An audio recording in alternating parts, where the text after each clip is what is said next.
Blackstone Audio presents Our Times by A.N. Wilson. This book is subtitled The Age of Elizabeth II. Introduction. Queen Elizabeth II succeeded her father, George VI, on the 6th of February 1952. This story is not about her, but it covers the years of her reign which, at the time of writing, looks as if it might well rival that of Queen Victoria in longevity. Victoria reigned for more than 63 years. Already the reign of Elizabeth II has encompassed so much change and has witnessed so many remarkable achievements that it makes her seem almost like a time-traveller, spanning not just 6 decades but whole centuries.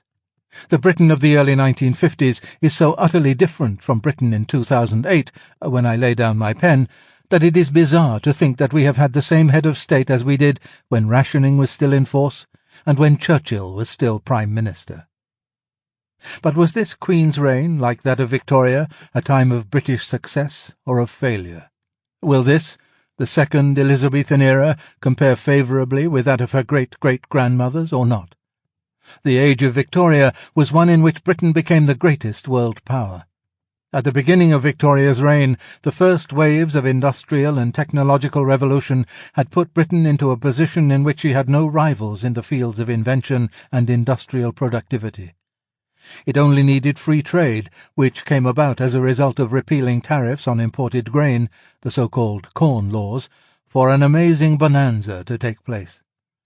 Thereafter, for half a century, until Germany was united and began to catch up, there was no country on earth to match Britain's wealth-producing capacity.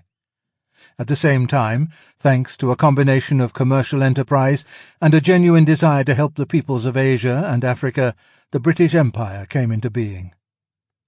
Nearly all this prowess, in terms of riches and political power, had evaporated by the time our own Queen Elizabeth came to the throne. Britain was not the true victor in the Second World War. It was the Soviet Union and America that emerged as the superpowers in the new global order. Indeed, the war, 1939 to 1945, against Hitler, ruined Britain financially. At the time of Elizabeth II's accession, there was a housing crisis, with many people living in slums, and others housed in prefabs, which were an enterprising and surprisingly comfortable response to the shortage, but which looked to the eyes of hindsight like huts in a toy town. There were fuel shortages. The nationalisation of coal and steel industries by the post-war Labour government guaranteed that industrial expansion in Britain would fall catastrophically behind her international Sample complete. Ready to continue?